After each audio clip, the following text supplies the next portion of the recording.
Hello, everybody, and welcome to What's Up Wednesday. We have a very exciting topic, I think, this week, and it's something that a lot of developers and also users have questions about because you can actually make a lot of money selling products or services on your website. But setting all that up can be quite confusing and a little bit difficult from time to time. So we are going to talk about using WordPress and e-commerce together and some of the challenges and some of the best plugins to use and what type of hosting you may need, payment processing, things along that nature. We're actually going to be joined by another individual, which I'm waiting to come on right now. His name is Mohit Gupta, and I hope I said that correct. He can correct me as soon as he joins us here. But he actually comes from Epic Web Solutions, and I met Mohit in a WordPress group on Facebook called WordPress Help and Share, and he is definitely one of the highlighted members as he constantly helps other members with their questions, and have a lot of respect for that and great value that he adds to the group. So let's see if we can get him on here. Let me just ping him here so he can join us. We are live. Let's get over here. Okay, we'll just give it a second here. I'm sure he's going to be joining us shortly. In the meantime, I'd love to hear any questions in the discussion area here that I could answer while we're waiting for Mohit. And you can ask me anything about e-commerce or anything about WordPress if you like, just to eat up some time here while we're waiting. And where are you?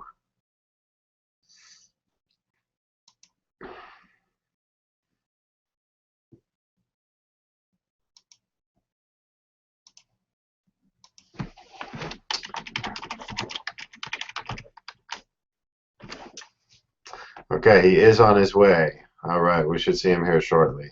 While we're waiting for him, I'll actually just kind of go over. I did some research on the top 7 WordPress plugins that you can select when you're trying to build an online store. And I'm going to start with my favorite, and we'll talk a little bit more about it with Mohit. But Woocommerce, definitely extremely powerful plugin that you can use to run your online store, whether you have one product or thousands of products. It's definitely a great solution to use. Next we have WP E-Commerce, another great WordPress plugin for e-commerce.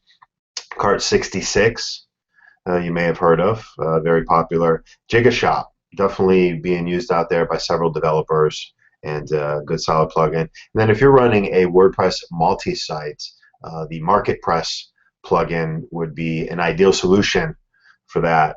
And then if you are selling simply digital downloads, no physical products, Easy Digital Downloads is a great plugin for that, and it works very similar to WooCommerce, but it is solely for digital downloads.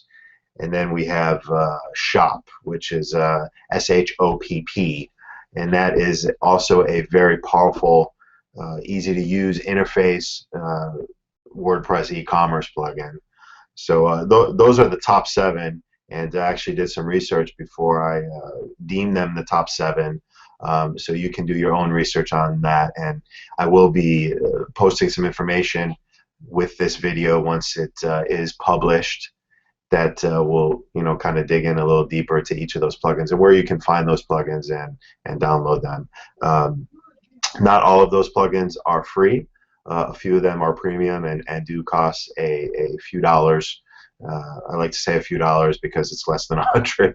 But the majority of those plugins, my favorite, WooCommerce, is free. So yeah, the majority of those are free to download.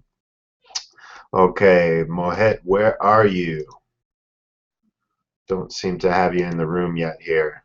And if he does not show up, we can just continue this, and I'll ask the questions I was going to ask him. I'll just ask myself, and it'll be a little awkward, but hopefully it'll still be helpful to you. Let me just ping him here one more time.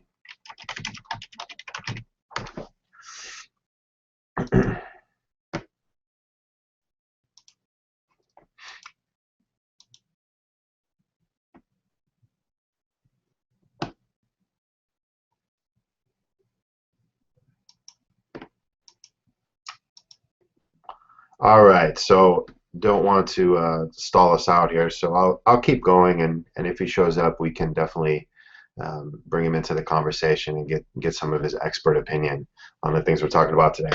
Okay, so actually the first question I had for Moet was what WordPress plugin does he recommend users and developers select when building their online store? Um, I'm going to tell you what I recommend, and that is WooCommerce, as you probably know already. As I said, that's my favorite. But the reason I select WooCommerce is a couple reasons, actually. It, it's a very stable plugin, and when I say stable, I mean that it is continually updated, not only for security issues, but also just improvements in the way that it functions. And I love to see that in any WordPress plugin, consistent updates. And there have been months where WooCommerce is actually updated 4 times sometimes. So I like to see consistent updates. So that's one reason. Another reason is, it does carry the Woo brand name, which is a well-known name in the WordPress community. But being that it's very well known and highly used, there are a lot of extensions that you can uh, plug into WooCommerce. And if you're not sure what an extension is something you can add to the plugin to give it additional functionality. And pretty much anything that you can think of, there is an extension that exists. Um, so that's really powerful with WooCommerce in comparison to some of the other shopping cart plugins that are available. Okay, so that is my recommendation. A very close second, I would actually say Gigashop. I've worked with it a little bit. I was happy with the little bit that I saw, but it's my second choice. Definitely WooCommerce for sure. And okay, Mohet is on his way. He's installing some plugins. Good old Google. Gotta install about 30 plugins before he can join. So he's on his way. We will see him shortly. Okay, and just moving forward, next question I had would be, what are some of the challenges when building an e-store? And there are many, actually, and the challenges can depend on how many products you're selling. Um, they can depend on the type of hosting environment that you have. They can depend on the type of products that you're selling. But there are quite a few challenges that can exist when building an e-store. I would say some of the most common challenges that I run into as a developer is payment processing, and I'm going to talk a little bit more about that in a second. Let me just respond to Mohed here. He's having troubles getting in.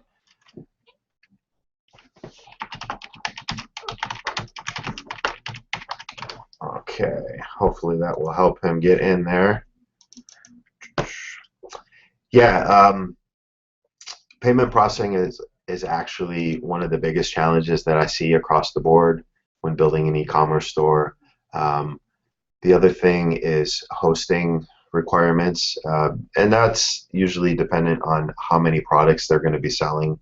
Obviously, these plugins, they do hog a lot of the server resources, so you want to make sure that if you're serious about building a really well-run online store, you don't want to cut your costs as far as hosting is concerned, because speed will affect your Google rankings, but more importantly, speed will affect your customer experience. And just like we go shopping in a brick and mortar store, we want to have the best experience possible. We also want that same experience in an online store. There's actually been a lot of studies done in retail where they survey customers, and usually the two things that a customer always wants to see inside of a store is that it is clean and bright, and then the third thing would be a speedy checkout. So you want to kind of take that same philosophy into your online store, and the speed is definitely a huge issue when building e-commerce stores. So going back to the original question, some of the challenges, there are many challenges depending on the strategy of your store, but the main challenges that I see as a developer is hosting and payment processing. So next question here is there any type of special hosting needed to service an e-store? And this kind of tacks on to my response to the first question. There is no specific type of hosting required. If you are using a payment processor that requires accepting credit card information on your site, you will need to get an SSL certificate installed to make sure the connection is encrypted. And basically what an SSL does, for those of you that don't know, is it takes your HTTP URL and allows you to have an HTTPS, which makes sure that everything on the page is completely encrypted, so you can accept those credit card numbers. If you are simply using PayPal, PayPal does all of the encryption and processing on their end, so an SSL is not required. So as far as hosting is concerned, these SSL certificates can be purchased through your host, or they can be purchased at other third-party providers and then installed in your hosting account. But there is no special type of hosting needed. I always encourage any client that wants to build an e-store, we can start off with a shared hosting account if a dedicated hosting account is not in their budget. And if speed does become an issue, it perhaps is probably a good thing, because that means they're getting a lot of traffic and making sales. So their sales can offset some of the hosting costs, and they can upgrade to a perhaps semi-shared hosting account or VPS or dedicated, and really get that speed. Mohet is trying to get in. He is trying but having difficulty. So I really apologize that you can't seem to join us here, but we will make sure that we get his feedback on the stuff we're talking about in this video, and maybe we can even do a follow-up with him in a couple weeks and cover this again and get his perspective. So Mohed, it sounds like you can actually hear and see me, but you're just having some trouble getting in, so apologize for that, but we'll get it sorted and make sure that we get your take on all this. Okay, so back to hosting. Yeah, start with what your budget allows, and as needed, you can always upgrade or improve your hosting account. So okay, so another question here: what is the best way to take payments on your online store? And this is probably more of a preference, not necessarily what is best, what is worse, what is the right thing to do, what is the wrong thing to do, but this is more of a preference. I personally, as a consumer, when I shop on an online store, I actually like using PayPal, because I know if there's any issue with what I purchase, I can always open up a dispute, and PayPal will automatically freeze those funds until the seller communicates with me and the dispute is resolved. So using PayPal for me online actually makes me feel good about what I'm buying, whether it's $5 or $500. PayPal gives me that warm and fuzzy, and I can always go through the dispute process if there are any issues. But with that said, PayPal in most cases takes you away from the website to do the payment processing, and with a hope and a prayer, you wish that the buyer is going to come back to the website, because it doesn't always happen that way. So that's the drawback that I see, and there are special plugins to process PayPal payments within your website via a pop-up window or some embedded iframes. Those processes do get a little bit more technical, and may require you purchasing additional extensions at a cost. So that is the drawback of PayPal processing. Now, credit card processing is great because they enter their credit card information on your website page, usually directly on the checkout page. It processes right there. It's a lot faster than using PayPal. It's definitely seamless because it is seamless. It's on your website. So that's great. The drawback of credit card processing is depending on what processor you're using, there may be a monthly fee. If you are using something like Stripe, there is a transaction fee plus a percentage of the transaction fee. The other thing is, again, we talked about the SSL certificate being needed for you to process credit cards directly on your site.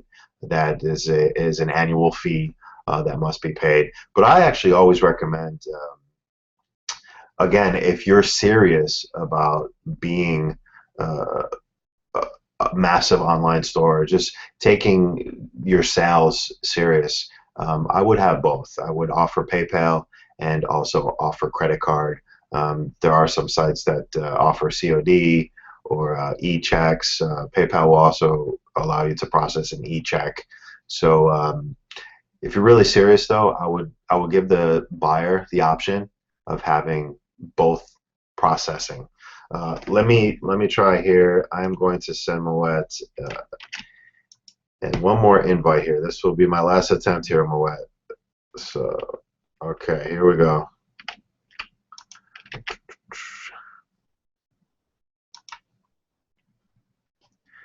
All right. That is my last attempt here, and if not, we're going to have to figure it out and get you back on in the future, or just get you to give us some feedback on what we're filming here. So, yeah, so payment processing. Let's say for best practice, not what's right or wrong, I do encourage people to offer PayPal and credit card processing to their buyers. Okay, so another question here is what type of themes can accommodate e-commerce? And the simple answer is anything at all out there that is WordPress, because we are talking about WordPress here today. That's the simple answer. Now, the more detailed answer is some themes out there may not be styled for some of these plugins that we mentioned, and may require the developer or user to adjust the styling so the pages that these shopping cart plugins create don't look funky. Okay. Now, with that said, there are hundreds and thousands of e-commerce ready themes for all of these plugins that we mentioned. And you will notice when you go to some of these theme marketplaces, they will advertise that the theme is Gigashop friendly, Woocommerce friendly, WP E-Commerce friendly, shop themes. So it will give you the heads up that the styling for these e-commerce plugins is already built into the theme. So that does absolutely make your life a lot easier if you're not comfortable restyling pages and working with CSS and PHP. Finding those plugin specific themes will definitely help make your shopping cart and your shopping area on your website look a lot better. But any theme can be accommodated to work with any plugin. It doesn't have to be a specific theme. Okay, and some of the great theme marketplaces that I always recommend, of course, ThemeForce, with which I think most people are familiar with, but also Elegant Themes, and always recommend Genesis Framework as well, and some of their skins will accommodate all of these plugins. Okay, so I just want to kind of wrap up here. Really apologize we couldn't get Moet into our talk here, but we will get his feedback on this, or we'll redo this in a couple months and make sure all the technical difficulties are ironed out. And I really hope that if you have any questions about how to set up your store, or just building that initial strategy before you make decisions in what e-commerce plugin you're going to use, what type of premium extensions you're going to purchase, what payment processing you're going to use. I really encourage you to reach out to me, and you can do that at Twitter. Actually, I'll give you a few different options. Twitter handle is WPFixItFast, or you can simply contact me at support@wpfixit.com, or you can comment on this video. It'd be great to see your questions and answer them publicly, so maybe they can help others as well. So, okay, we are wrapping up, and I want to thank everybody for attending What's Up Wednesday, and look forward to seeing you next week.